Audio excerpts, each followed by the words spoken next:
Hyenas in my step. Damu, Kiwe conversation. The only place you gonna get it is the only place you gonna get Big U. Ways. Without my name being said and my face being shown. Yeah, we can do that. Damu, Kiwe conversation. The only place you gonna get it is the only place you Nigga gonna owe get me a Big U. debt, and he's steady playing games with my money, and it could be just like that one where he's renting the spot from Draws, and Draws like, okay, I know the nigga hustle. He might be bad with money. He might spread himself too thin, but I'm gonna get my money out of him because I'm gonna make sure I lean on the nigga and press play when he get to playing games. You know what I'm saying? And then as soon as a nigga do it, because a nigga's scared or because Whack 100 tell him, man, tell the feds he's extorting. That's how you gonna get him, man. That nigga gonna do something to you, playing, holding up that money. You owe him from the dispensary shit. You owe the nigga from renting the house. Nigga, that nigga ain't gonna play about his motherfucking bread, nigga. Nigga, only thing I can do to help you, nigga, you need to tell the feds he extorting. And I can see him doing that. And that was his way out. But where you was there, that's like proof that there was some kind of other relationship and business deal going on. You know what I'm saying? I know the lawyers was just talking about that. You know what I'm saying? I've been listening to Scandal for over 30 years. Oh yeah, no, that ain't no problem. You know, I used to, I'm from LA, I'm a criminal. Right. From the tow truck camp, so they hit me to it. Nigga, you out there thugging, nigga, listen, so you know where they at. So I've been accustomed to listening to this all for years now. Yeah, but I be sitting here listening. It'd be like a show. I have a bitch over here. She'd be like, "Damn, was that LA?" I'm like, "Yes." She said, "Damn, it's like a motherfucking movie, like a show. Shots fired, Century Lane, shots fired, Uber team." We going there. Right. No, definitely. But yeah, no. So what I'll do, I'll send you the link. We could start over. I'm gonna send you the link. You can come up here where I'm at, turn your thing off, and don't have no name. And then we just gonna go get to starting from the beginning. And that way, even the stuff I'll let you hear it before we even play it, because you don't want to slip up. We don't never want nobody to incriminate themselves. You know what I'm saying, publicly. So that's even better, right? And then if there's anything that there's not anything you want to edit it out, then we'll go ahead and run it and flame these niggas up tonight. So I'm going to send you the thing right now. Let me grab my phone charger. And when you hit the link. You say you're going to send me the link. And once you hit the link, huh? On my phone? Yeah, on your phone. Okay. And so what you're gonna do is you're gonna turn your camera off. Once you get into the thing, you're gonna turn your camera off so they won't be able to see your face, but they'll be able to hear you talk. You know what I'm saying? And hold on, let me get you the link first. I'm gonna give you my 214, my Texas number. Okay. Let me get that. What this number is.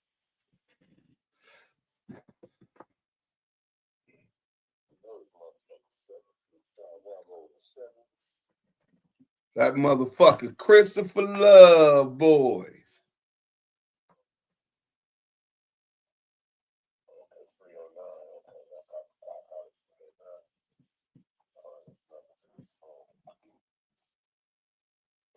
Yeah, he got mad.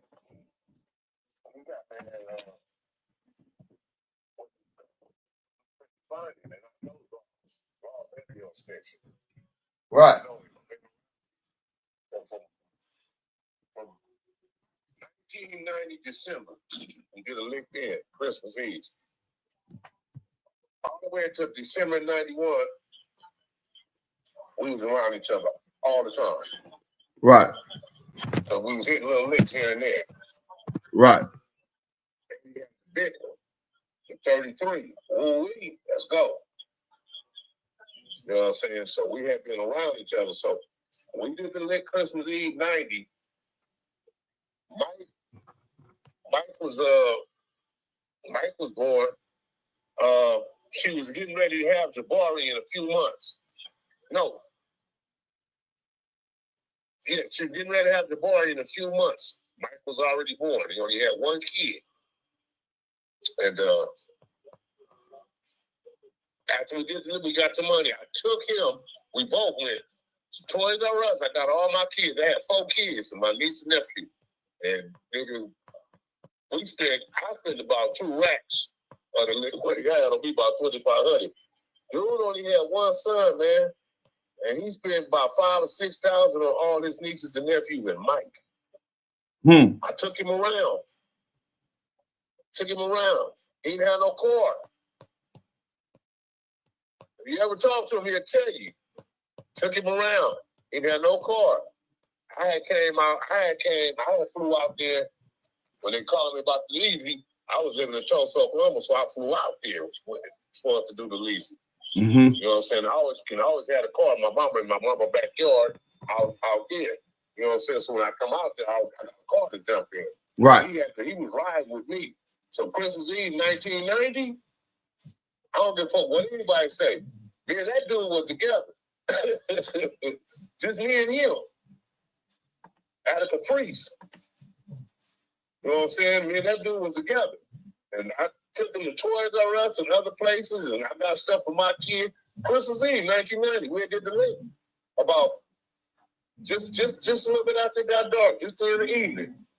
On Florence and Crenshaw at the motherfucking McDonald's. You ever talk to him? He'll tell you. Shit. Yep, we all passed. It was good. Because we always broke for Christmas. You know what I'm saying? We always broke for Christmas. But Eddie didn't have nothing to do with that late. Right. Eddie didn't have nothing to do with that. What? And then you would come to us saying, man, he sweating me about whoop. And they're like, nah, nigga, he pressing your punk ass, nigga, let him go. That's the homeboy. So I knew Draw. I didn't know Eddie like that. Right. But then you say I only knew Eddie for 3 years. But then you say that it was a dude that y'all said, if what's the name, you said if what's the name got something to do with this lick, I'm good. And Eddie lied to you and said that the dude didn't have nothing to do with it, and come to find out the dude has something to do with it, and that's the one that went bad, right? Yeah, that was in December. Now, before then, we had went on one. He had, right? We went with it. That's first one. Because, you know, he's pressing Eddie, so Eddie finally took us. I said, take it up to homeboy, nigga, let him go. Fuck that. So he went. So they went down. We all, you know, we came out cool like we always did. No violence, no nothing. No nothing. No beat up a nigga. We never had to do none of that. It was almost like a nigga could have did the shit by himself, you know? Right. So we passed on that one.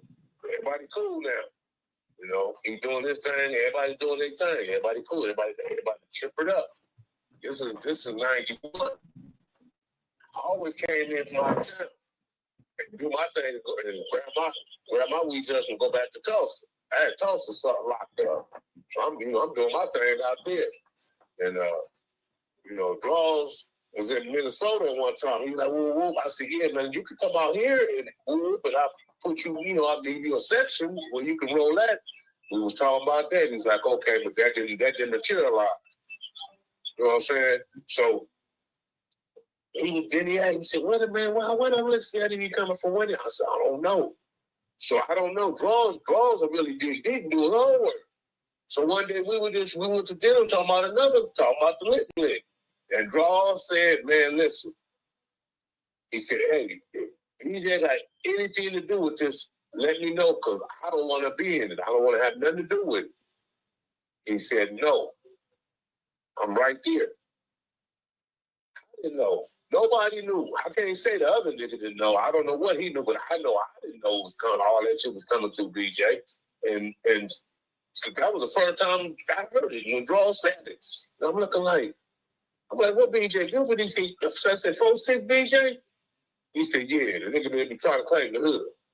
You know? Right. Fuck with that nigga. That nigga bad. How that nigga get up out of the motherfucking 77 police station with a Dr. Doolittle bad? No, that nigga the police.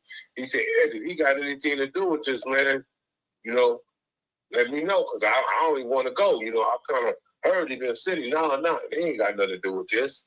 I'm like, So I'm looking at the Draws like, well, I ain't finna fuck with it. I would have been like, I ain't fuck with it because I don't know.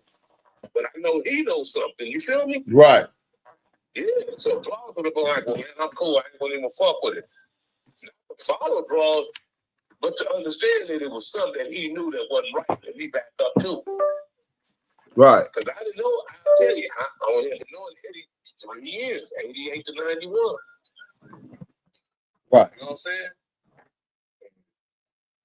You know, I thought as long as I knew him, but I've been doing Draws family since I remember this family moved in the hood in 71 when they came here to the elementary school. Me and his big cousin Willie, Benzo Jeff, big brother Chili Capone, then he was in the same grade. And that's the first time I've seen a kid whoop a motherfucker's ass, like really whoop a motherfucker's ass. Wait, Jaws whooped the nigga ass? Years old. That motherfucker was we was 7 or 8 years old. That boy was a martial artist expert then. Right. Yeah. Yeah, Chili Capone. Uh-huh. The first three. I mean, Chili, Benzo, and Slim. When they came to 59 Elementary, you know how first day of school, the teacher I think it was the second semester or something.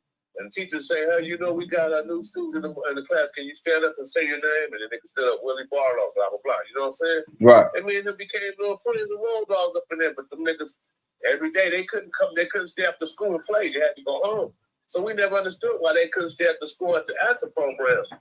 You know, their uncle come around the club. And they all dogs. So I was like, damn, what's going on? So we went around there one day. And they was working out, martial arts, working out. And I don't know why, but his uncle didn't want to train us. It was only for his nephews, his family. You feel me? Right. Because, you know, I ain't never seen nobody else work out too. So you'll go around and we'll be across the street and the duplex is playing on football or something, and you'll see that Big U came over there on the weekend. I didn't know they was really like that, but I knew that was their cousin. Little fat chubby kid with glasses. And they'd always be out in the front, or they'd go right across the street to Van Ness Park, and you can see them from Arlington. They'd be out there doing their karate shit, working out, practicing, working out. You know what I'm saying? Yeah. The whole family, the girls and the boys. You know what I'm saying? Right. Yeah, but when he asked him whether from BJ, he said no. Because he said, if it's for him, just tell me, man, I'm not going. I'm cool. He said, no, it ain't for him. And I'm looking like, hey, you know. You know, because most of the time we went somewhere to sit down and talk about something, Laws was with me. I ain't going to say the other homie name. He'd be with him, too. It'd be us three in the car. Right. It was never us in the car with Eddie. I ain't never seen none of them ride in the car with Eddie. I'm the only one rolling the car with Eddie when he had the Thunderbird and the motherfucking Expedition. I ain't never seen nobody. I ain't never seen the other two homies in the car with it every night. You know what I'm saying? Yeah. Because everybody had their own car, but at one time, Broad didn't. You know. Yeah. So Eddie lied to y'all about BJ being there. Then they go do. No, BJ was in jail. Okay. BJ was the one was setting up the licks. That's what I mean. I mean about BJ having something to do with the lick. So Draws and Eddie go on the lick. Start from there. How they get cracked? Shit, BJ and the police.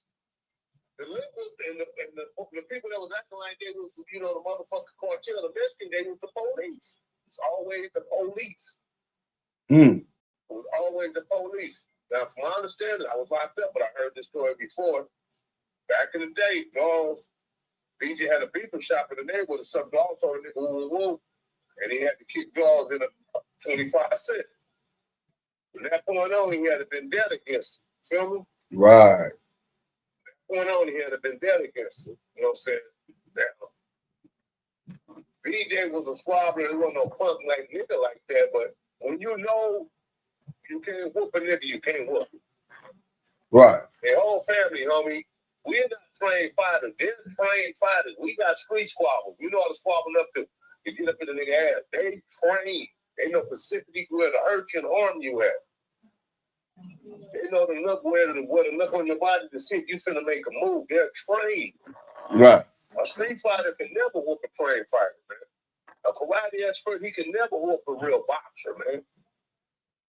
You can't whoop a trained fighter, man. Right. I mean, if a nigga, he got karate mixed up with the boxing, you can't whoop that dude. Right. And couldn't nobody whoop that dude. Them niggas around there knew they couldn't whoop it. Niggas that was on the set, niggas that was his big homies was scared of that nigga. I used to be laughing. He's like, what you got over there thinking? I said, man, these niggas is really scared of you, man. Right.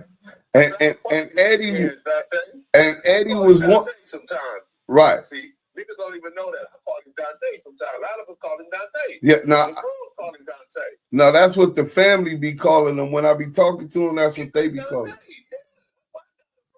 Right. You know, when we was kids and I be around there playing and with them and shit, I never heard his cousins call him Eugene or none of them called him Dante. Right. I never knew his name because I always get to say, nigga, when you get to that big you, when do you come in at it? I never knew until I found out his name was Eugene. I always knew him as Dante. Right. And his little brother Dwayne. That's how I knew him. You feel me? Yeah. Yeah. You know. But man, they suffered a lot of tragedy in that family. I mean, all the males in their family got murdered. Yeah. It's sad, bro. Man. No, it's definitely sad. But even crazier, so he has that trauma and pain that he's been living with day to day. He's still. Man, listen, all your first cousins that you grew up with, immediately grew up with, they all dead. Yeah. That'll fuck you up right there. I'm talking about these like when you playing with first cousins 24/7, and at that time Dwayne wasn't born, Lil Draws wasn't born. So Dante, you're the only boy in the family, in that mama family. You feel me? Yeah. So he around his first cousin, which is all boys, and only one girl was Seminole sister Michelle. So he around his first cousin, they all boys and they all ruffians, they all squabblers. And then these dudes you've been knowing all your life, they get murdered one by one, man. They got murdered. Listen, man, his auntie lost her 3 sons, and she lost them in the order she gave birth to them. Chili Capone is the oldest, he got killed first. There's old Jeff is the second oldest, he got killed second. Somebody was the baby, he got killed last. Ain't that cold? Yeah, cold. Ain't that cold? But my kids get killed the way I had them. Right. In order the way I had them, man. Yeah. But what's even colder is while he living with that, this nigga Eddie, what's it with this nigga jealousy? He was scared of this nigga too, right? Man, you see this dude didn't come out with a podcast until this dude got locked up, man. He's terrified of this nigga, man. Eddieboy talk tough and all that, but you ask anybody from 60 that know him, have you ever seen Eddieboy fight? I ask niggas, I ain't never seen him squabble. Nobody never seen him squabble. Nobody never seen him squabble. Right. You know what I'm saying? Nobody never seen him squabble now. That's crazy. The Movers, we was at the Universal Studios. It was me, Eddie, and another homie. Well, the Universal Studios watching this motherfucker. Eddie could call us up there. Boom. Not knowing. Nigga called Draws like, nigga, watch our back. At this time, that's when I kind of meet dude too. Draws come up there and he got Nutty with him, right? Right. So it's 5 of us. We run into like 12 motherfucking Hoovers. But the Hoovers don't see Draws. I mean, the Hoovers don't see us. They see Nutty. Because they know him. You feel me? Right. And then Minnie lock in on Nutty. And then they see me and the other homie, they rush us before they even rush Nutty. If Nutty and Draws wouldn't have been there, me, Eddie, and the homie would have got beat to death. That's all I'm going to say. Right. Them 2 niggas wouldn't have been there, but he got beat to death. And that's when Draws was slim. Right. He never smoked a drink. He was in tip-top shape. He was like 22, 23 years old or some shit. You feel me? Yeah. And that dude, him and Nutty went to work. Him and Nutty were trained by the same karate master. Okay. That's how him and Nutty been knowing each other since they was kids in karate school. and fucking karate championships and fights and shit. That's how he knew him. That's how he knew nothing, from my understanding, through martial arts. Right. But if they wouldn't have been there, Universal Studios and 12 movies would have wrote. They was kicking our ass, drawing them with the work. Now that makes sense to me now on why. Yeah, so I never seen Eddieboy fighting. Right. He's fighting bad. I mean, the niggas rushed out. It's like these 7 of them rushed 3 of us, 7 or 8 of them rushed down. So you can't really see who fight. You got to be trying to deal with yourself. You feel me? Yeah. So I ain't never actually seen him have a head up. No, never. Right. And I ain't never heard nobody say they ain't seen him have a head up. Yeah. He be on there with that little weapon in his hand and all that old shit. Yeah. But nobody never seen him. Police baton. But no, that makes that makes sense, right? On why Draws would still do a favor for Nutty, even though Nutty went sour, right? I could went sour at that time. No, not then. No, not then. I'm talking about with Loose Cannon. He looked out for him. Loose Cannon came to Big U, because this is what Big U had told me when I first met him. Like, what's up with Loose Cannon? He like, man, I was doing his father a favor. His father grew up with me. You know what I'm saying? He got life. He said his son wanted to rap. They seen what I did with Nipsey Hussle. So he want me to basically put him on the scene where he's going to be able to get some traction going for the music. He said that nigga Loose Cannon seen that and took all the negative characteristics, talking about he's from 60's and all of this shit. You know what I'm saying? So seen him over there dead in his life. They wasn't raised over there. Right. Because when they was born, Nutty was locked up. Right. Right. They was in jail when Nutty was in jail when they was born. Nutty was fighting 2 hours. Right. You know what I'm saying? But so how long was it after Nutty went down for what he down for now? Was it that how long was it from there that Draws and Eddie get cracked? I want to say probably about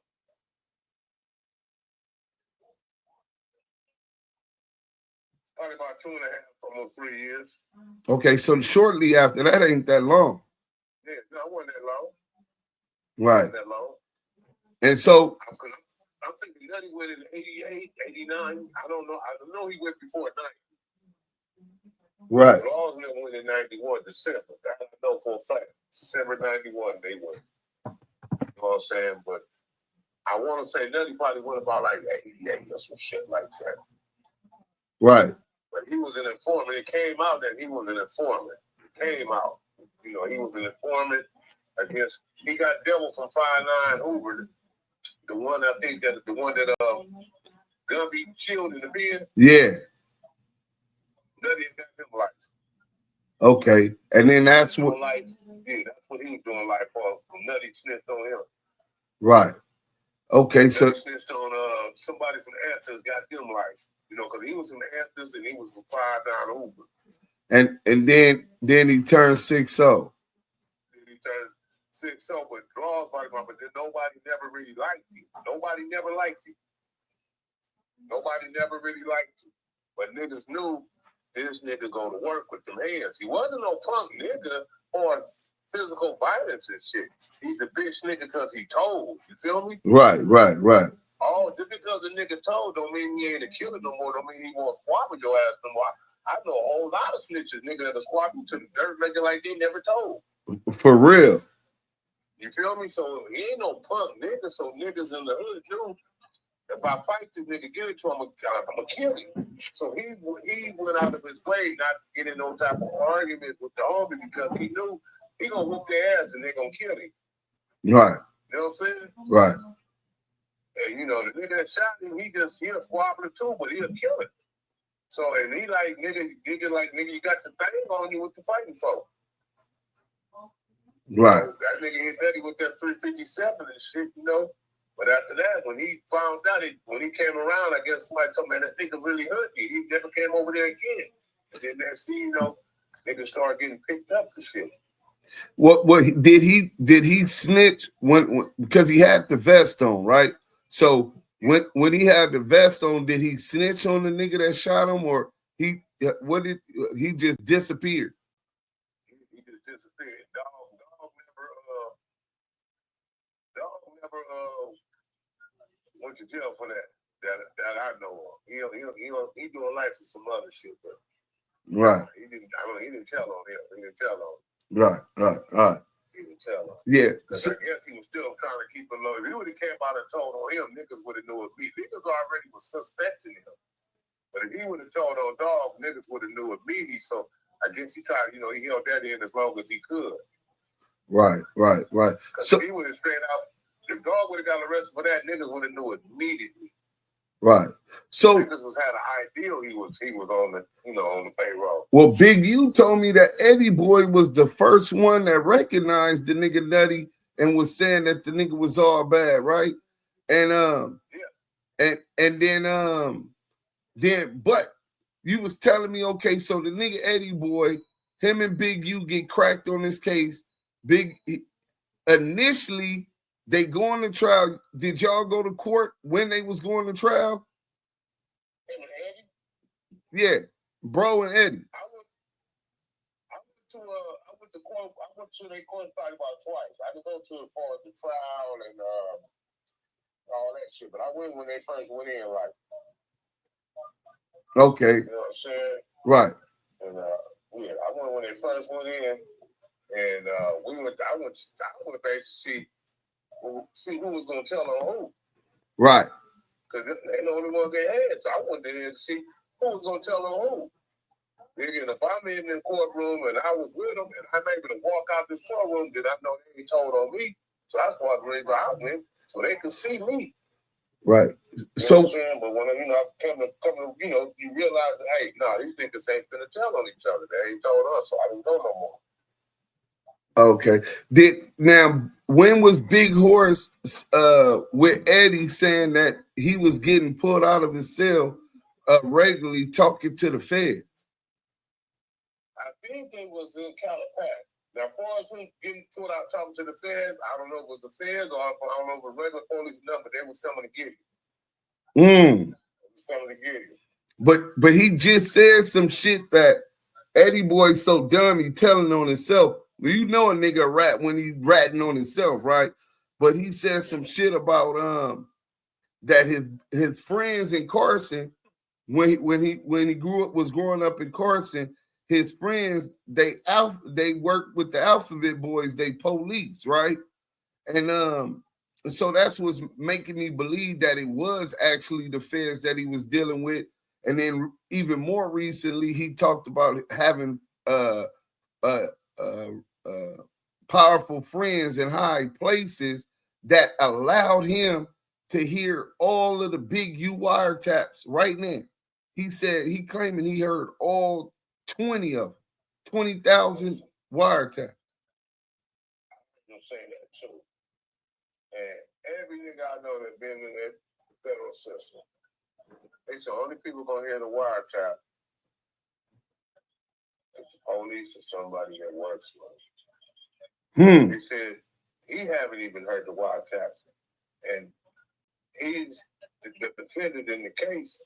How do a nigga that don't have nothing to do with the case, the rest whatsoever, had nothing to do with this man for over the last 30 plus years? Why would they let him listen to all the wiretaps? How did that happen? Right. And them dudes, I've been telling dudes in the police, before all this was really getting deep, I had talked to him. I said, man, stop finna move, man. I'm finna move out of state. I said, man, but stop fuck with these dudes, man. Stop doing these interviews. Fuck all that old bullshit, man. Stop trying to be the face over here, homie. They ain't never had no leader, Stop trying to make them niggas make you look like that. If that's what you're not doing. Shit ain't gonna go right. It's gonna backfire, man. Who's these dudes, man? Nobody know these niggas, man. You ain't got nothing to prove. Right. We know who you are over here. We ain't got to do all that. We know who you are over here. Now, for some criminal shit, that's not what I was talking about to him. I was talking about him going on social media and these niggas setting him up.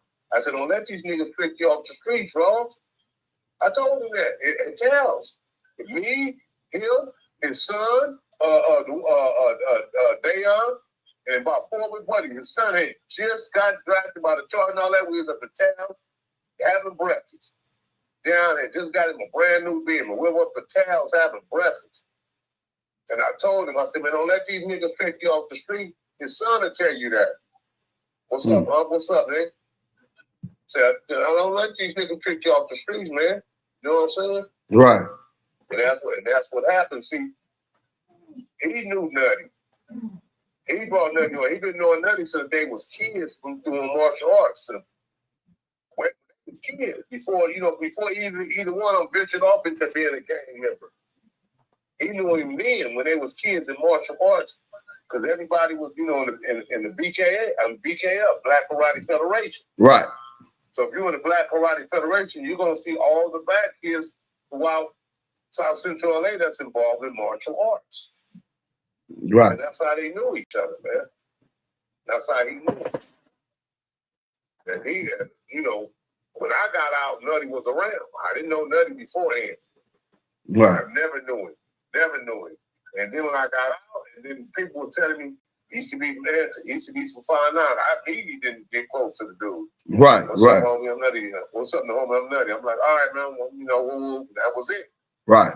And I ain't never, fuck with him or anything like that. You know what I'm saying? He come around and some homies would leave. Certain niggas would leave. Because it was already, niggas already had their antennas up just because they hearing, this nigga was from Athens, this nigga was from 5'9" Hoover. Something must have went wrong for him to end up over here, right? So Eddie, though, so let's get back to Eddie. So Eddie is in the county jail in the Monster Cody book, right? He right. Monster say he. If you really read it right, and you remember what Eddie said about it, this and that, you'll see that it rolled him up. It rolled him up. So he been punked the game. Listen, I don't know if you ever been on the module. Well, all game modules are the same. They just change the numbers. So if you ever been in the county jail on the game module, you know how it is, right? No, I know how it is, but I was only GP. 2,000 flow, 3,000 flow, 4,000 flow. Okay, if you ain't never been in like in the module, in the sales, April, Baker, and Charlie, right? Right. He want us to believe that he was on April, under April is Baker. He want us to believe that he was on April row and only 60 over there. And on April and Baker is nothing but Hoovers and A-Train gangsters. You want us to believe that Jews was the only one over there and they didn't and nothing happened to you. And we talking about 1988. No, we talk about 1985, 86. Yeah, gangbang is at its zenith. And you want us to believe that you in there with Seth Tripp and Hoover Sanders with the business, Monster Cody in there with the business. Monster wasn't Sanika secure yet. He was doing Monster Cody, maybe 3rd Street. Yeah. He was still that dude. And you in there with niggas that's totally killing towards our neighborhood, and they didn't do nothing to you. And like you said, you was in there at best 108 pounds soaking wet because you was a smoker on the street. Right. You came over here, you was a smoker. Right. That's what I learned about him when he got out, and I made him and other homies was telling me they didn't really like him, didn't he? Fuck around. You know what I'm saying? Right. He was a smoker. He used to smoke. Yeah, I see the smoker moves. He got all them smoker ways already, right? You know what I'm saying? I don't know how he met BJ to hook up with that and all that, but from my understanding, before he went in, he was a smoker. While I was in there, while I was locked up, and he was on the street, he was smoking. You know what I'm saying? Yeah. So, I don't know. So he poofing. And when I got out, he got out. So he poofing, and then he leaves the county. So he had to roll it up because he talking about it was when the Coasters had a ride with the Hoovers. But first, they pressing you because your brother telling on Monster Cody, one of the joints from your rival neighborhood, you on their side, basically in their module on their tier, and they pressing you, nigga, your brother snitched on me. They more than likely beat your motherfucking ass unless you just was such a bitch that they just didn't feel like bullying you was gonna earn them any stripes, right? No, I felt this how it went down. Yes, because I've been in the mob before. I felt like this how it went down. Okay, he over there. Monster going to court for shooting his brother. He come in there, Monster get word. Monster tell everybody, hey man, Sam, y'all hold on. Let me try to get this nigga to talk to his brothers. Stop snitching on me. Y'all do something to him, then he ain't gonna help you. Right. So they didn't do nothing to him. They didn't do nothing to him for a minute. And he told Monster he wasn't coming to court no more. Okay. Boom, his brother came to court. Now Monster got to take a deal. Talking about giving Monster life for attempted murder for shooting him in the ass. Right. Monster got to take a deal. Now listen, at this time, Monster had been fighting the case for about a year, almost 2 years. Monster had been on fighting that case. Monster had already been in there about a year. So, because he wasn't there right after Lil Fee. That's what he was shooting at after Street Racing. He was shooting at Lil Fee, and that nigga was with Lil Fee. Right. Lil Eddieboy was with Lil Fee. He one of Lil Fee flunkies and shit. You know what I'm saying? Right. But so when Monster realized, damn, this nigga gonna keep coming to court and he ain't gonna tell, that's when they was like, nigga, this nigga, man, let's get this nigga. And that's when they got Eddieboy. Right. Eddieboy got his ass whooped and then rolled up. And I heard this from other people. He got his ass whooped and then he got rolled up. You know what I'm saying? And if you read the book and you hear what Eddie said, he pretty much tell you. He pretty much tell you. These niggas was winning 20 to motherfucking 6, and now this game is in overtime. It's crazy. Which game you watching? I'm watching Baltimore, Colts and the Chiefs. Oh, I'm a Chiefs fan. Who's up? 2020 overtime, first possession overtime for the Chiefs. And Mahomes and them coming out. This is the first possession in overtime. Oh, yeah. I think the Colts, all the Chiefs got to do a score because the Colts just had their possession. They just punted. Oh, yeah, so a field goal to end it. Kick a field goal. Yeah. Field goal do it. Yeah. So then the Colts played themselves. But this nigga saying that draws told on him, which is bullshit. I read the appeal. First and foremost, they can't have a joint appeal if one of them's telling. That's a conflict of interest. But even more than that, he talking about that he telling on that lick, but then he says he ends up on the yard with Big U, and they on the yard together. And then he said Big U was saying that he snitched on that case, but that wasn't the case. No, that wasn't the case. Listen. The nigga said he sent the paperwork home 30 years ago, right? Right. That's not true. The only nigga he was dealing with when he first went in there was Lil Fish. Niggas hate his guts. He's a bitch. Right. You know what I'm saying? Niggas don't respect Lil Fish at all. Right. Okay. So he said he sent the paperwork home 30 years ago. Now, my road dog is like your best friend, Eddie. He never received that. And he said that nigga line, he ain't never sent nothing home to the neighborhood. Why we didn't know about this? It's like a nigga ain't on the front line banging, but I'm around the front lines in the trenches every day. Right. All the gamblers and the gangsters, we had the dice game every day at the front line in the backyard. You feel me? Right. Ain't nothing back there but real niggas. Ain't nothing back there backyard, but ain't no busters back there. Ain't nothing but real niggas. You might get a squabble back there. You run, you ain't never come around them niggas again. Right. You know what I'm saying? You come around, them niggas didn't like you. Nigga think he's somebody because they have a little money. Now, that nigga still on the dime smoking. That's what they said about him. Huh. You don't know him like that. You feel me? Right. But everybody else back here, I know. You know, since 19 years old, 13 years old. You feel me? Wait, so he was really on the dime block. He was really hanging on the dime block trying to get a dime rock. Yeah, Sister Little just no, but well, how he come from Carson to 10th Avenue and become a Rollin 60 at 19? I don't know. Oh, that's when he started claiming it at 19? He 85. That's the homie told him. I was on the phone when he told him. He said, man, I give you a dude 84, 85.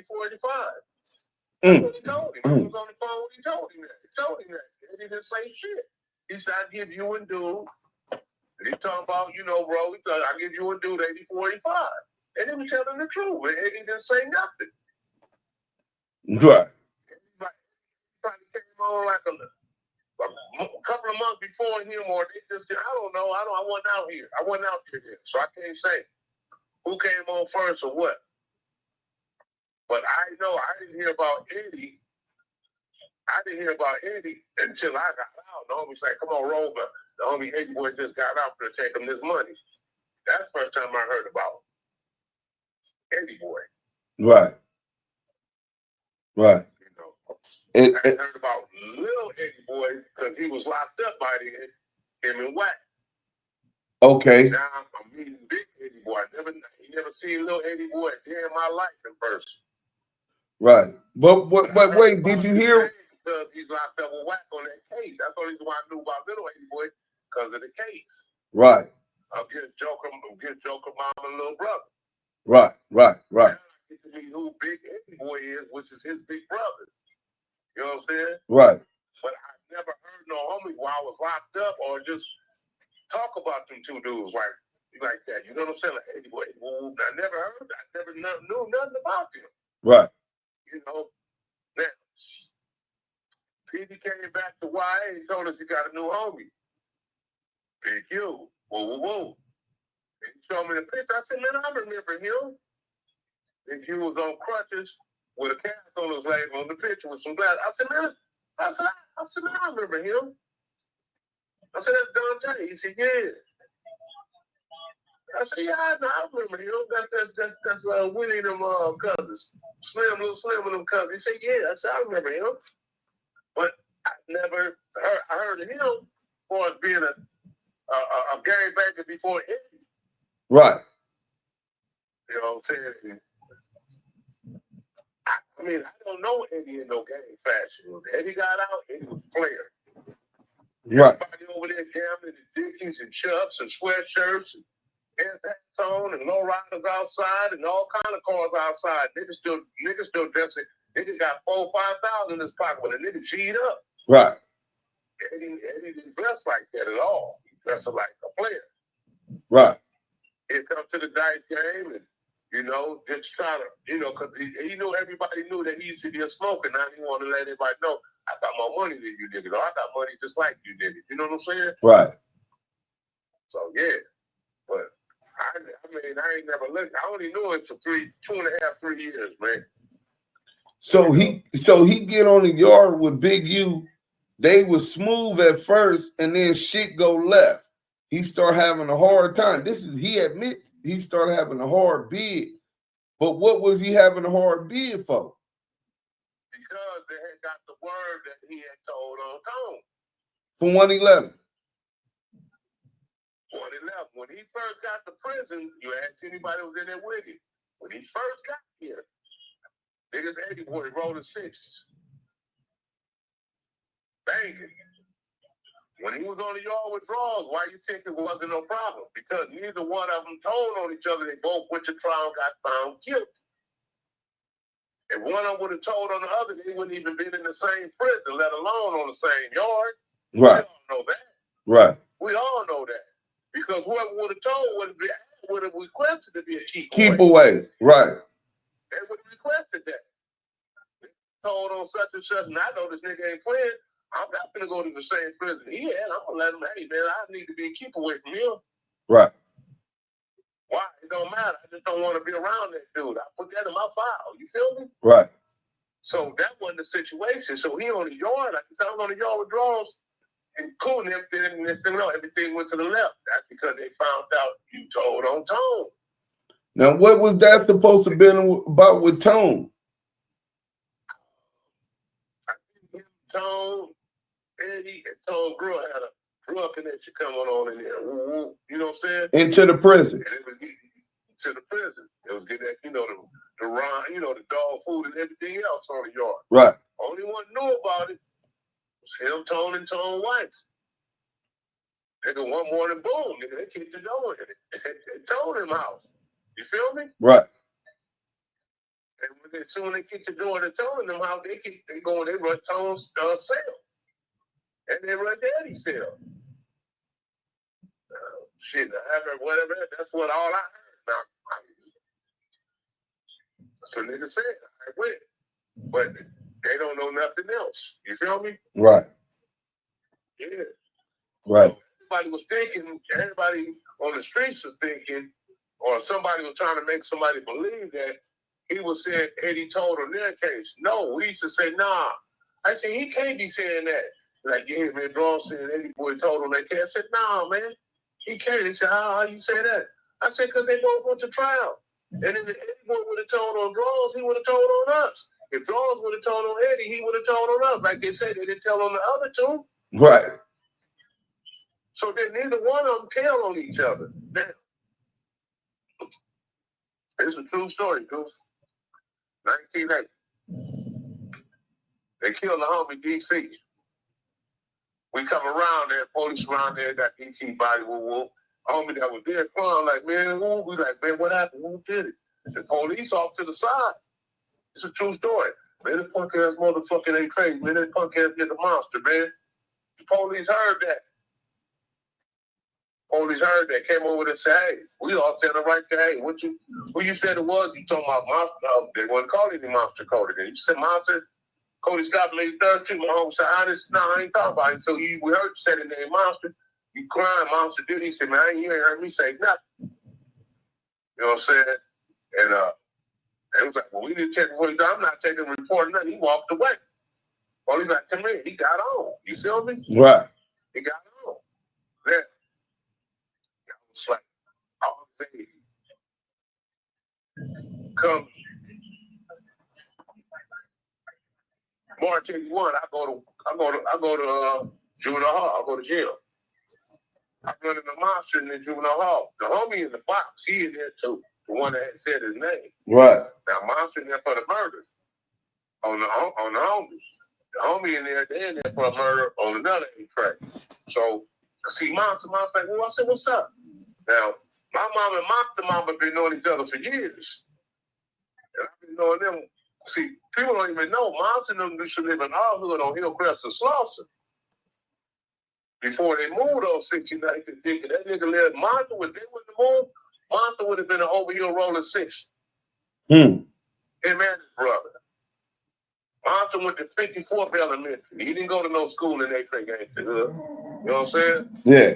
So, Monster said, hey, man, you gonna talk to that woo, because we all know each other about our first names. We grew up with each other. Us and them grew up with each other, man. We all know each other. Our mothers know each other before we even knew each other. So I'm like, no, man, he ain't gonna come to court woo. So he in the box. So I was like, man, woo. So I do something, go to the box. It's a true story. Central Juvenile Hall. I go to the box so I can holler at the homie in the box. He was on a box program. They wouldn't even let him back out of the line. He was fucking us too much. So I go there. I said, woo. He said, nah, man. I know I got to go to court. They called me. He said, when you go back out, tell Monster, nah, man, he ain't got to worry about that. I said, man, okay. So I'm getting tried as an adult. Monster getting tried as an adult. He getting tried as an adult. So the day they happened to go to court, I had to go to court. Hold the tape. Woo.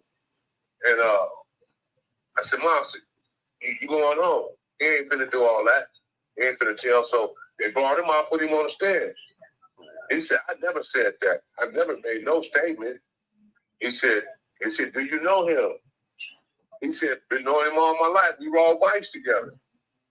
Me and him ain't never had no misunderstanding, confrontation whatsoever. So you didn't make a statement. He said, I ain't never made a statement. I never said nothing. And they said, okay. And Monster went home. Right. Monster went home that day.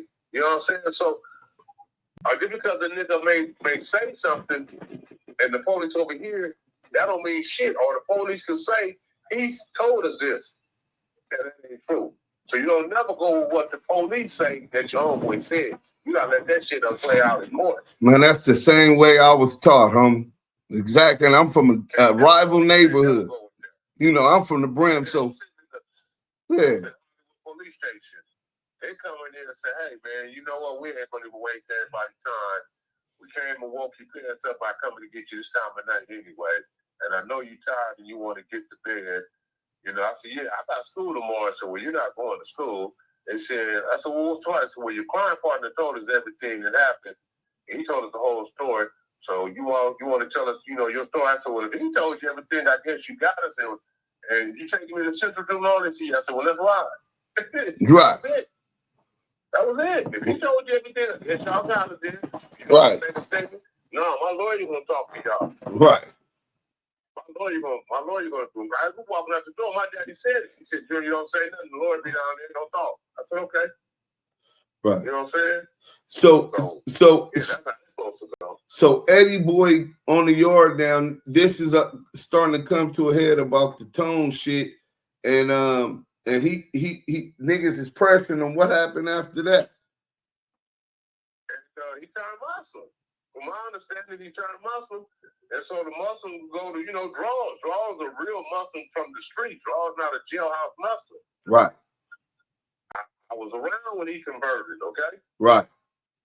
Yeah, I was around when he converted. Hannibal, all that. You know what I'm saying? I used to go to the Muslim prayer house with him up there. And anybody know it back then, it was held in HB up in the 20s off of Arlington. Right.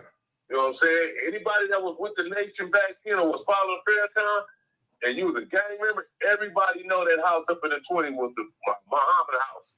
You know. Right. Anyway, Little Cat is one of the ones that had us going too. Little Cat and Draws. And another homie that had us going. But anyway, so the Muslims allegedly went to Draws and said, hey, whoa.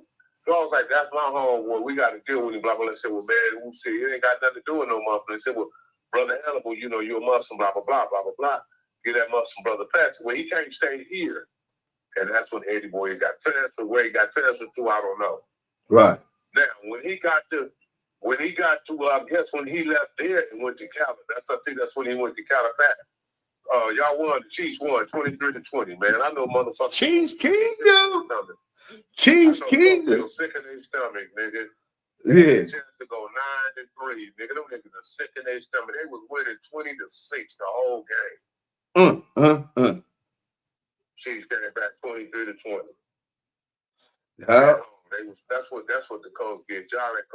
They're gonna get knocked out the playoffs. Them niggas ain't no good team. They've been playing fluke teams. Now I'm watching the Cowboys, which I pray to God they lose. I should have worked this game, the Cowboys and the Eagles. I still might turn my app on and go do some Ubering after the game is over. Right. Yeah, but anyway, so they started pressing them about that situation. So the Muslims, you know, they working up in the clerical office and all that. They got him up out of the transfer. They got him up out there. So I guess when he went to Calipat, I guess that's when the police started calling him out, because I guess when the word first came out that he told on Tone, there wasn't no paperwork allegedly. Nobody had been to court, but Tone, it's like how what's the boy name? FG and my dad. Yeah, perfect example. If you the only nigga I ever sold 4.5 to, and when they come get me, they tell me I sold out because I sold a nigga 4.5. Who else can it be? I don't need no paperwork.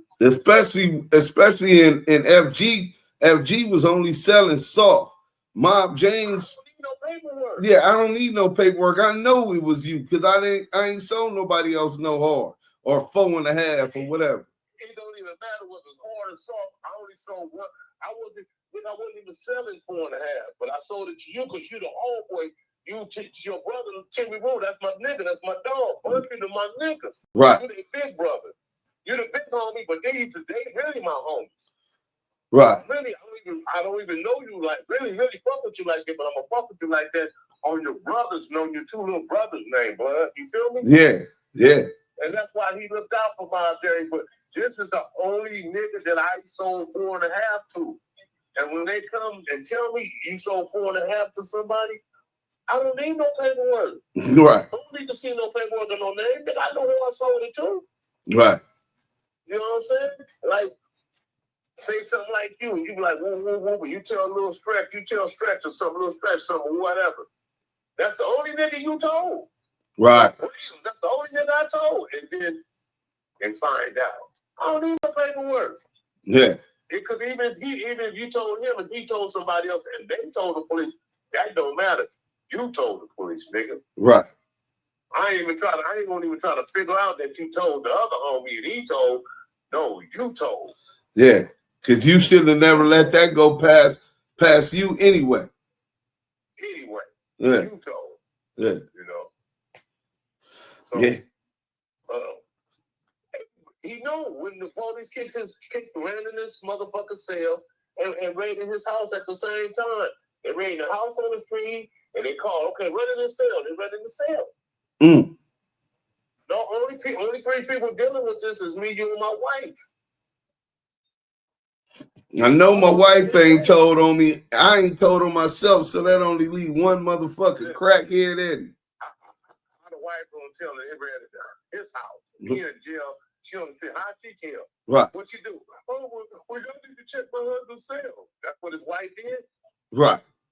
When they kicked the door over that morning, please, wait a minute. This ain't no, y'all need to call me. I need to check my husband's cell. Tell me to rate my husband's cell. You'll find more information. That's what she did? No. Nah, hell no. Okay, all right then. Yeah. So he have a hard time after that. He get pressured. He turns into a Muslim.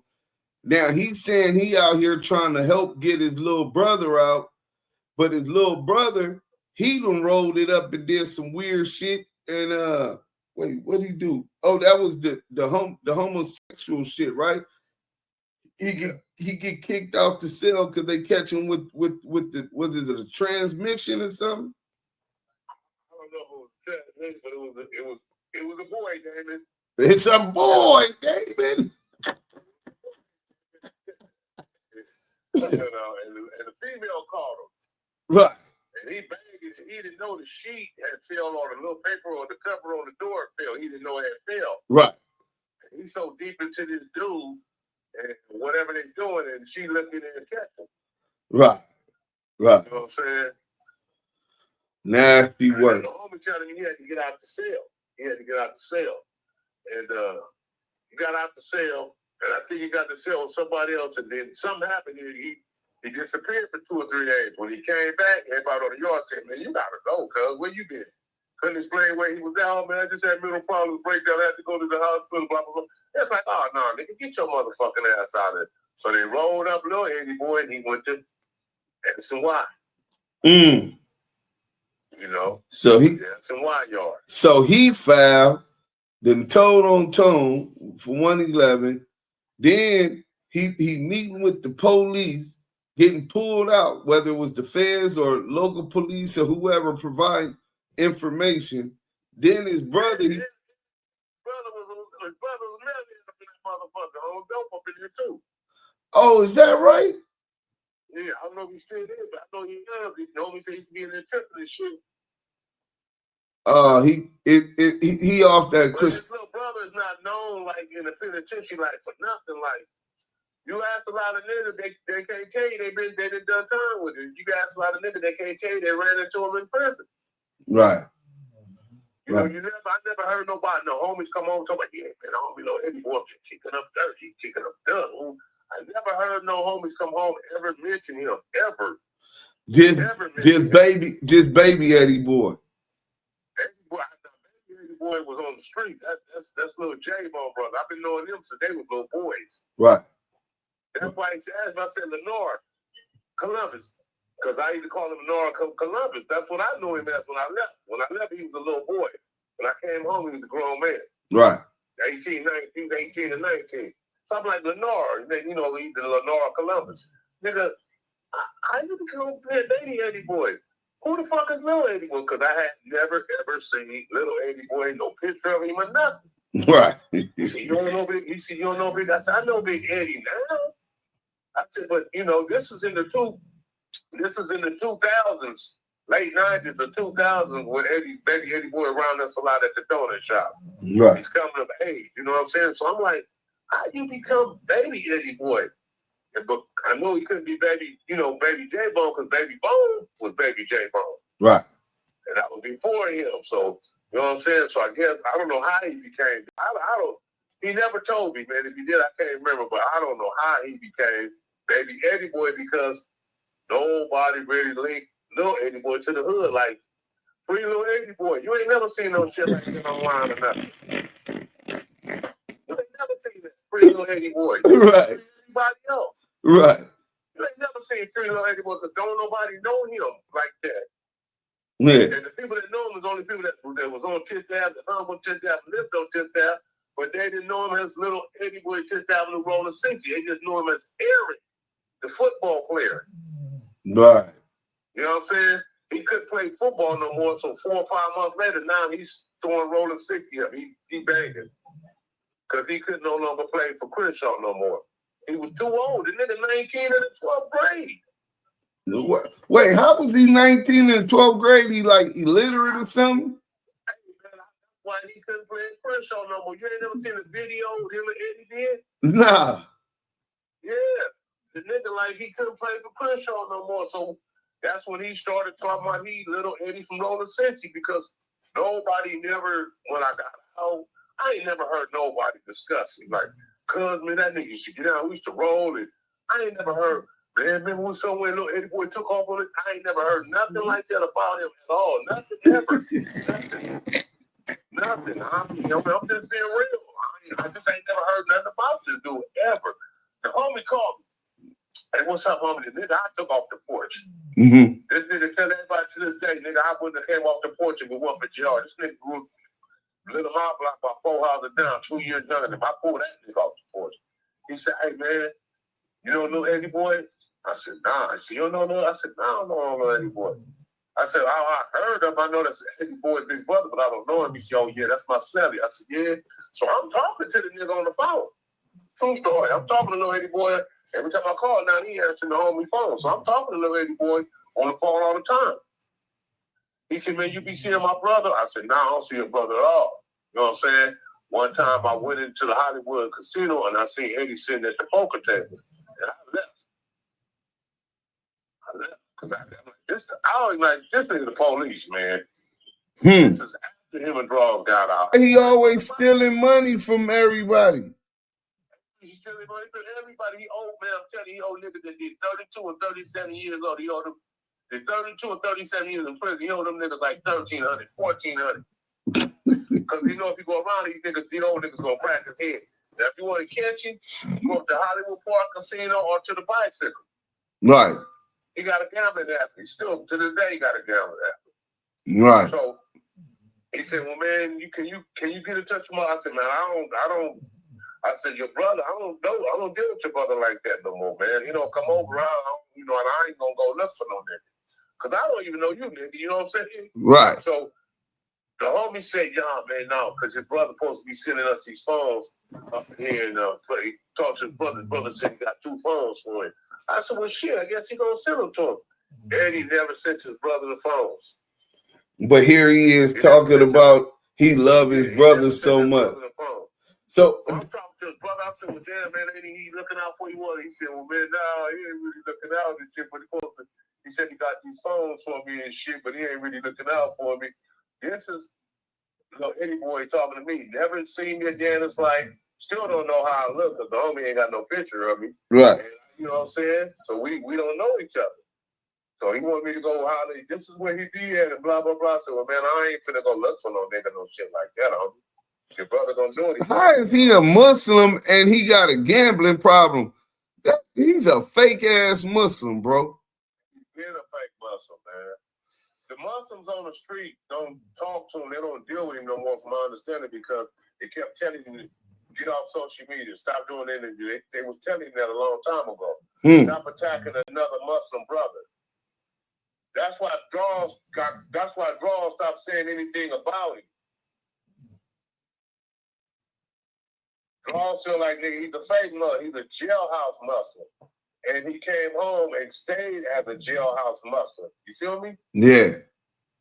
He ain't never did nothing for the hood or put nobody on or nothing or help the kids. He never done none of that stuff. So he was a failure at gangbanging. He's a failure at being a Muslim. He's just a fucking loser, bro. So you knew you couldn't come around when you got out after doing them 17 years. It wasn't the fact that you told on draws or draws told on you. You couldn't come around because you know you told on Tone and you converted to being a Muslim in jail. And you know this dude is well respected in the section. Niggas is well, he's well respected. No smut on his name or no whatsoever. Now you coming back around here with a little smut on your name, which is true. Nigga just gotta prove it. And you're a jailhouse Muslim, which everybody already know, because when you first went in there, you did Eddieboy rolling 60's every day, all day. Every day, all day. You know. Yeah. When they turned the heat up on you, and they went to draws, and draws must have said something like, well, man, y'all, shit, you better get him off the yard or something. And they got him out of the institution. You better get him out the institution. And they transferred him. They transferred him. Yeah, now I guess he the one was making sounding like draws was saying he told on their case, but that wasn't it. Draws was saying he told on Tone. Yeah, that's what draws told me too, bro. People on the outside didn't know that. Right. People on the outside, they thought draws was saying Eddieboy told on their case, but that's not. And we kept saying, nah, that ain't what he said. Yes, it is, cuz. So, okay, we couldn't figure out what he was saying. Because nobody never heard about him telling on Tone. Right. But that's what he said that. I said, if he said Eddieboy told on the case, then I said, Big, you lying and shit. He mad at Eddie, but that ain't true. Right. But niggas had to believe, what I was saying, niggas had to believe me because they know. Niggas that know I was there. You know what I mean? Right. Like, man, neither one of them niggas told y'all see me and dude every day. Right. And 5 or 10 years have passed by. Y'all done seen us every day. So neither one of them dudes told. They didn't tell on each other. They didn't tell on nobody else involved in the case. You know what I'm saying? Right. Or they could have had you knocked up. So that makes sense. Hot dog from 4-6 was involved in it. Right. Say that because, he rests in peace. Right. To show the police the money, Hot Dog the one gave the money. Hot Dog gave the money to show to the police. Right. Now, only one with him is me and Eddie. Come get me in my mama's house. We meet Hot Dog. Ooh. Hot Dog handling the money like woo woo woo. Hot Dog hit the perimeter. Hot Dog come back real fast. He said, hey, man. He said, hey. He said, what's up? He said, man, police around the corner putting on flak jackets or whatever. He said, yeah, for real? He said, yeah. He said, give me that back. And Hot Dog back the money. I'm with Eddie. Ain't nobody else there. And Hot Dog back the money. This was like the day before they do the shit. He hand Hot Dog back the money. We pull off and leave. We pull off, we go the other way, you can see him. So Eddie called, did he call him or the dude? I think the dude called Eddie, where you at, man? Eddie said, man, shit, man, there's a lot of police on. He said, yeah, that's what I was calling to tell you, man. I seen them too, a whole lot of police on the side. We was meeting at the Sizzler on Manchester Prairie. Right. If Hot Dog, after he had the money, I'm in the car with Eddie. Man, you know how long that damn Sizzler been closed? Say nothing. Nigga, we both would have went to jail that night. Dog would have never went to jail. Get up there. They was going to get Eddie that night. I'm saying that. Right. They didn't know he was with Eddie unless he told them. Right. You know what I'm saying? But they was going to arrest Eddie that night. And Dog would have never ever went to jail. But Hot Dog spin back around saying, man, give me my money. They around there putting on flak jackets, a whole lot of police. He had Hot Dog the money. We in the expedition. We leave to go the other way and we see them. We see the police over there. We see them. And they all driving towards the fucking Sizzler. Because Eddie called and said, I'm up here. He said, we're on our way. I'm on my way. So when we come back around, we see all the police is going towards the Sizzler. And he called him. He called him. He said, hey, man, what's up, man? All these police is up here, man. You all right? Where you at? And he said, yeah, man, I seen him. He said, yeah, man, all these police is up here. And, you know, I didn't put it together, and he didn't put it together. That's the police. He is the police. I didn't put it together. Right. I don't know why. I just didn't register. It should have registered. But thank God, Hot Dog came back around and said what he said, or Eddie would have went to jail that night. Yeah. I went there, and the other nigga and the other homie went there. Yeah. Where you at, man? One stop. Boy, just got down here for the lift. I'm finna come scoop you up. Boom. You know, I only been down about 2 or 3 days. I just came in from Tulsa, flew in for the lift.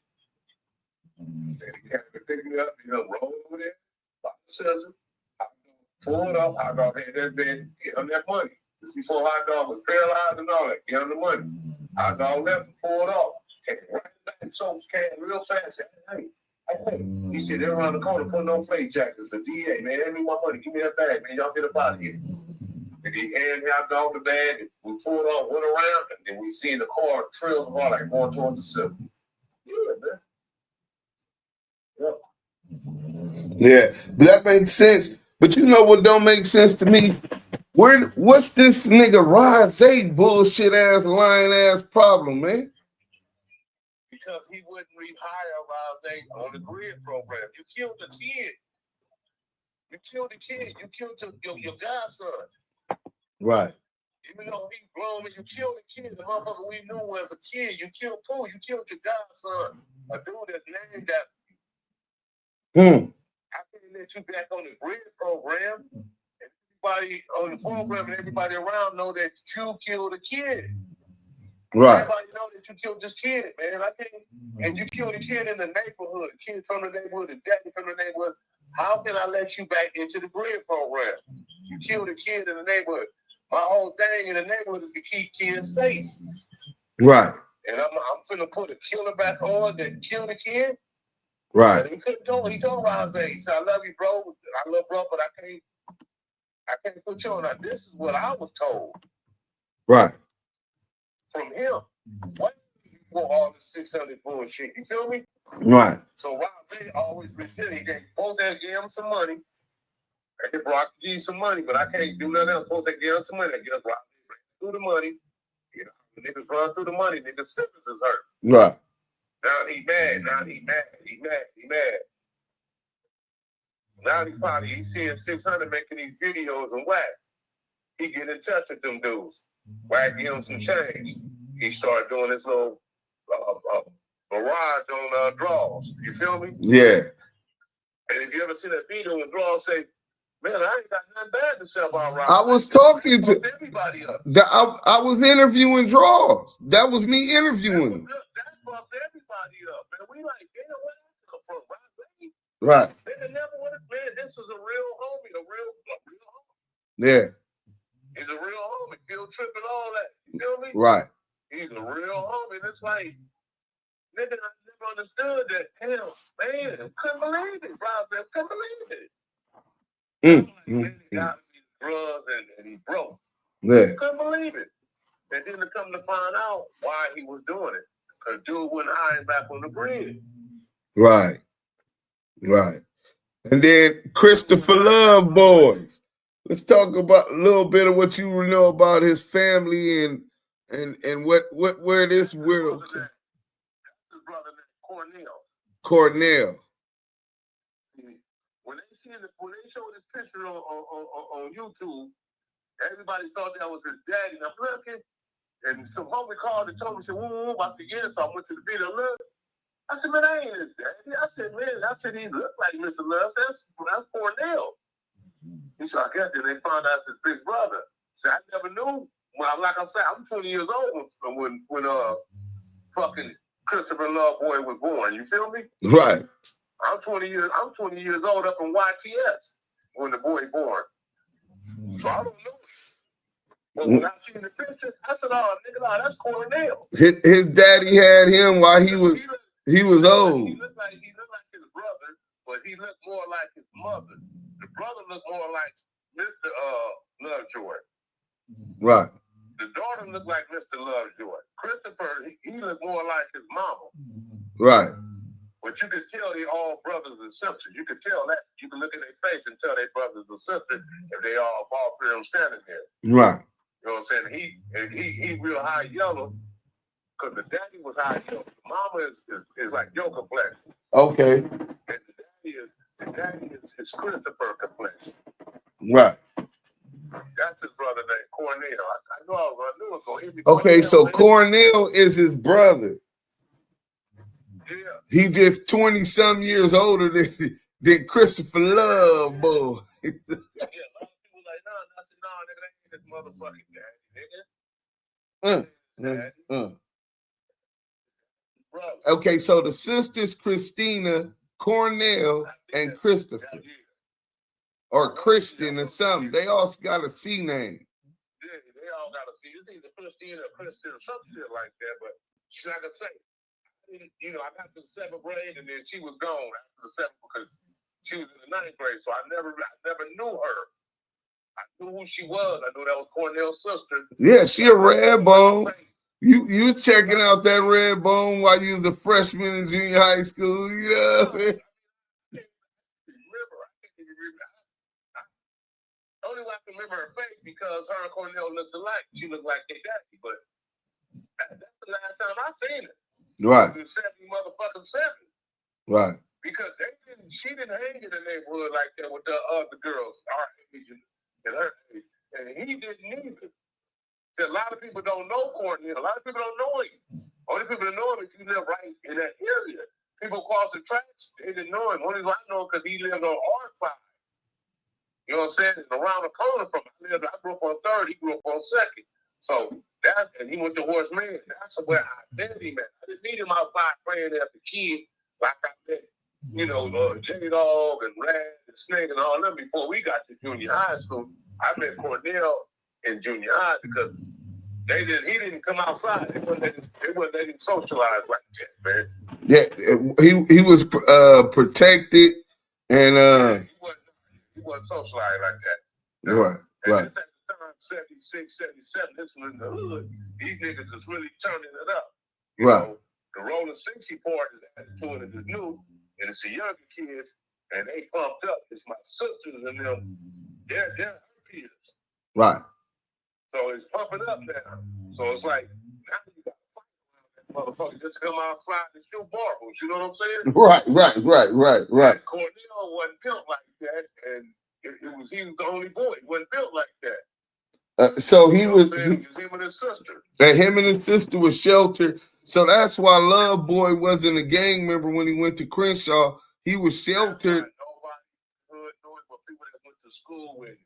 I'm telling you, 4 or 5 niggas that grew up on this block, they became Rollin 60's.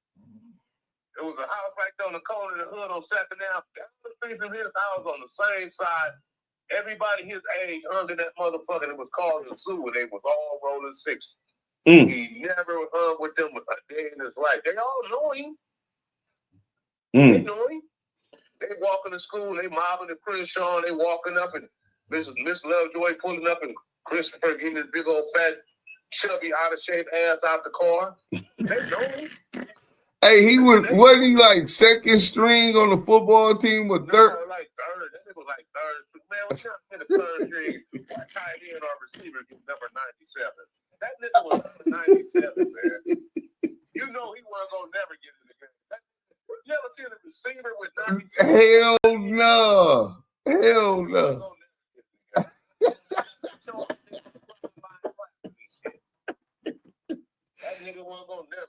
That nigga was the laughing stock of the game. Oh, big for nothing ass nigga. How you a wide receiver wearing 97? Nigga, you supposed to be a lineman or something. You know what I'm saying? He couldn't play Pop Warner because if he played Pop Warner, it had to be somewhere way out of the neighborhood because everybody in the hood played Pop Warner. You played for Inglewood. The demos.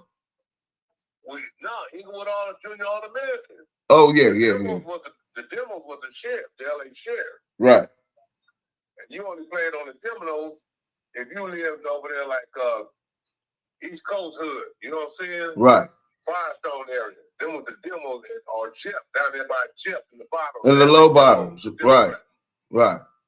You know, that was the shits. And, you know, we all played for Inglewood Junior All-American. So we grew up with the Inglewood family. Right. So Junior All-American Inglewood, you had Inglewood families, Rollin 6, 8 gangsters, a few 111s, a few Watergates, a few IBCs, you know, Future. You feel me? Yeah. These are all the kids we grew up with. I met Blocky from 707 Inglewood family. I met Fieldville. They was on my football team. Inglewood family. Right. A-Bay was on the team higher than me. I met all these dudes. We all grew up together playing Pop Warner football. Nigga, just as time went on. Different sides of the track. Yeah. Yeah. Yeah. You know, A-Bay and them only live right up the street from us, man. But you know that's the crazy part. Fuck these fuck niggas. You just said something that a lot of people out of town that don't grow up and once born in it don't understand that a lot of us, these lines that we got that separate us as far as territories, once niggas jump off the porch and get into that gang life, a lot of, I grew up with niggas from Harlem or lived on the other side of the track. Niggas from 40s, bitches from 40s. You know what I'm saying? Like, come to think of it, not to cut you off, come to think of it, I used to be in y'all hood every day. Where at? Every day. 37th in Catalina. My bitch stayed over there. I know you know their family. On 37th? The Land family. The what? Duran? The Land. L-A-N-D. Land. Elizabeth Land. Uh-huh. No, I can't say I can't. I asked my dad. What year you used to be over there? Little sisters that, you know, that's years younger than us, the Land family. Big Hucklebuck from accusations. Uh-huh. That was her first cousins. They out of New York. The Land family, they live right there on 37 in Catalina in the back. Big fucking daddy. Mr. Land was a big old fat. And they lived in the duplexes in the back. I know right there, the alley was right there. I was going to Fauché and that's where I met her at. And I used to steal me a G-Ride and go over there. I used to be over there all the time. And you like 15 years older than me, though. You like... With the Moore brothers. Did you know the Moore brothers? No, do you mean the Miller brothers? No, the Moore brothers. They was there, boys. They moved over there about 76, 77. Man, I was born in 78, man. Yeah, he's 60. He's 69. Okay, he used to know Jerry Moore. That's the oldest Moore brother. You know the Moore brother? Yeah. Anthony Moore got a life. Jerry Moore and Johnny Moore. They lived directly across the street from Van Ness Park. They left there. They was Van Ness boys. Mm-hmm. They left there and moved over to the Fruitown Brims. Okay. And Jerry got killed over there in y'all hood on their porch. Some Harlems killed Jerry. And Jerry got killed. I want to say Jerry got killed between 79 and 8. Somewhere up in there, Jerry got killed. And if Jerry was alive, I'm going to say Jerry 3 or 4 years older than me, so Jerry would be about 65 if he was alive. Yeah, man, I used to be over there all the time, man. Elizabeth Bland, man, my bitch stayed over there. Oh yeah, I'm over all the time. I'm definitely finna find out. But look, man, I appreciate all that, man. I'm finna get this together and get this out, man. Setting the record straight and standing on truth is really indicative of your character, man. That's all we really want. We never want to lie, smut nobody out, but just tell it how it is. You know what I'm saying? So, yeah, man. Well, I was scared of that dude, man. You see, like the homie told him, he said, man, this nigga out here, you ain't saying nothing. This nigga go to jail now, you got a podcast. The homie told Eddie that, nigga, come on, man, stop it. Right. Did you know anybody that's happy that Rollin see him in jail, that's happy that he in jail, sometime or another, something happened between them. They scared of him, homie. Right. Did you know Pop LQ? Yeah, I know Laquan. Yeah, I know Laquan, man. Hey, wait. Laquan through him and his daddy. His daddy was alive when I met Laquan. Yeah, I know Laquan. Look, his daddy was a hustler, right? His daddy's draw was best friend. They was tight. Yeah. So Laquan, listen, bro. I think that's who pointed us to the Muslim house, to the prayer house. I think it was Laquan daddy. that pointed draws that way. Right. So Laquan, Laquan with Selly's on 6 South, the floor Big U on right now, homie. And you know Laquan ain't no gangbanger. You know what I'm saying? Nah, he never been no gangbanger. Right. He was just well protected. I mean, he's from 60's, but he was just well protected by draws, and the homies loved him. Homies liked him because he was just a cool nigga. But you know, niggas didn't always know they grew up with Laquan, so they knew him. They knew him well. Right. So he was accepted. Right. Me, for Uncle Son, yeah, he was a homie. Right. He was a homie, but he wasn't no gang banging homie. But that's Laquan, that's the homeboy. Right. You know? Right. If we would have been out and about and seen him somewhere and niggas trying to whoop on it, we would have jumped in. Yeah. So I consider him a homie. You know what I'm saying? Yeah. So what do you think about him now fucking with Eddieboy and whacking him, and Big U ain't been gone 5-6 months? The homie tried to argue me to death when I told him what was going on with that. He said, nah, nigga, that nigga never turned on draws. That nigga draws up in the death, he love draws, he'll never turn on draws. And I'm like, well, man, they said. And I'm like, man, they said that, you know, he fuck with Eddieboy and them and all that now. And if he do, I can't see it. I can't understand it. I don't even see the connection. Right. Well, because he never hung with Eddieboy back then.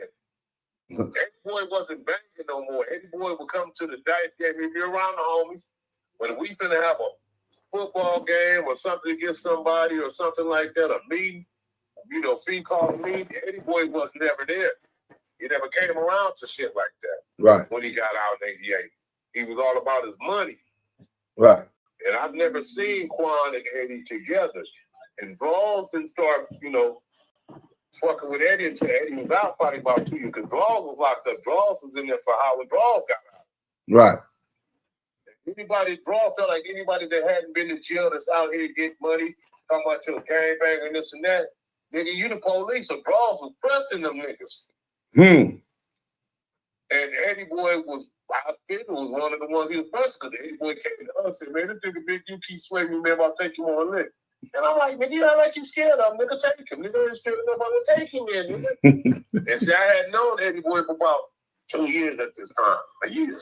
Right. You know, so, you know what I'm saying? And that was his way of getting Draws back for putting that word out of him in prison that he told on Ed. That was his way.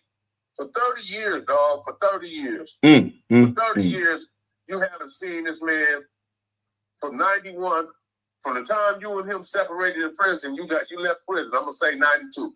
You ain't seen this man in over 30-something years, dog. You get out of jail. Niggas don't even know you're out of jail. Nobody has ever really heard of you, period. You didn't make a name for yourself in prison. They know you as a Muslim. Right. All these years, Draws is on the street, and you on the street. You never came around to the neighborhood or nothing. You never came to no funerals, no nothing. Draws at funerals. Me and him standing there talking, hugging. Me, him, and Corrupt. Boy, you never came to none of that for all these years. And all of a sudden, here you come. Come on, man. Right. And what real quick, you did say that you had met the boy Dale Morrison, Monster, right? But he turned and said, no, my boy right here he gonna rent that out. And it was Dale. We didn't change names and nothing. He stuck his hand out to shake my hand. I dapped him. And Draws said, boy, you just ain't gonna change, huh? Because Draws, no, I don't shake hands with niggas. You know that? Yeah. And the nigga Dale stuck his hand out. What's up, Blair?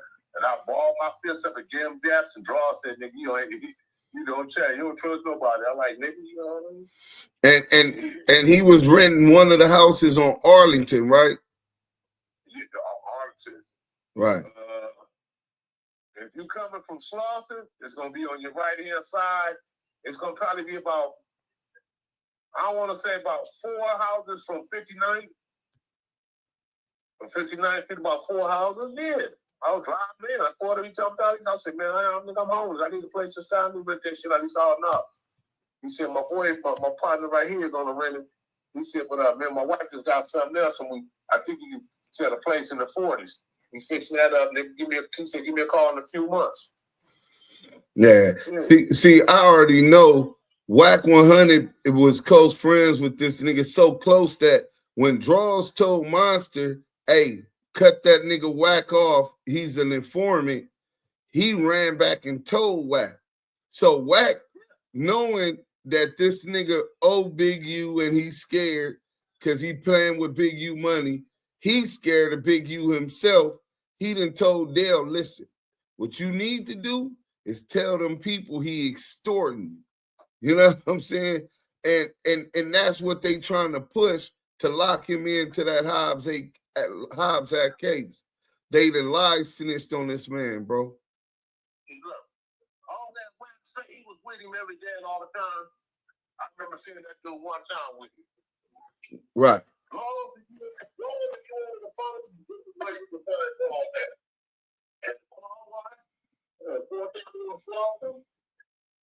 Mama chicken, going down with flossing, or they put it on how to do the kids.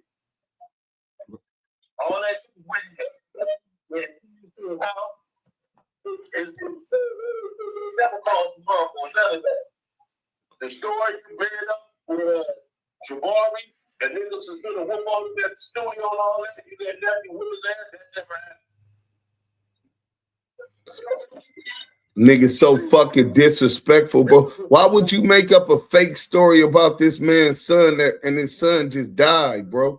He knew that he wasn't gonna come on and protest because Draws already told him, don't go on there and protest nothing he say. Right. So that's why he able to come and go on more line because Draws did every time he said something, Draws did come rebut, and I wouldn't have either. Right. You know what I'm saying? So he was able to get on a steamroll with it. Right. You know what I'm saying? That never happened with the boy. That never happened. They never called him uncle. They already know they never called him uncle. He didn't have no keys to Draws, no house. All that sleeping on the couch bullshit, that's all lies, huh? Right. Right. I'm motherfucking Manson in the gated community. What I'm gonna sleep on Duse M's couch for? Right. I don't get high, so ain't no problem for me to get on the freeway and go home. Right. What I'm gonna sleep on your couch for? Yeah. Shit don't even sound right. King in the gated community, but I'm gonna sleep on your couch. Yeah, ain't that about a bitch? One man give another man keys to his house, he got his family there. For real, Draws, that stupid? Nah, nigga, I don't trust nobody that motherfucking much. Nigga, you wouldn't even give your daddy a key to your house and you got a family there, nigga. Right. Nobody get a key, nigga. If you don't live here, you don't get no motherfucking key. And if you live here, you better be old enough to get a key. Right. Lucky enough to get a key, nigga. Yeah. Yeah. What man gives another man key to his house and he has his wife and kids there, man? Ain't nobody finna do that shit. That nigga's a motherfucking lie. Draws will come on and rebuttal that because for what? Let this stupid ass nigga keep talking. Y'all want to keep believing this shit. I had kids to his house. I stepped on the couch. We had kids to his house. His kids called me uncle. You know ain't nobody finna come on there and say that's not true. That's why he kept saying that. Right. All you have to think any straight nigga. If you ever gotta be a straight nigga to be like, what man would have another man key to his house and his family lived there? Right. Not that he lived there by himself. He has a wife and a daughter and 2 sons that live there. And look, and his grandkids that be over there all the time. Come on, man. And he gave you the keys to his front door? Come on, man. Yeah. Well, Whack, no, ain't nobody gonna believe that but them dumbass whackinettes that sit over there and praise him all day because they not tied to the streets, the community, or nothing that got going on. So he's their closest link and they just run with whatever the fuck he say. But look, I gotta go. The wifey just texted me. We supposed to be eating our dinner.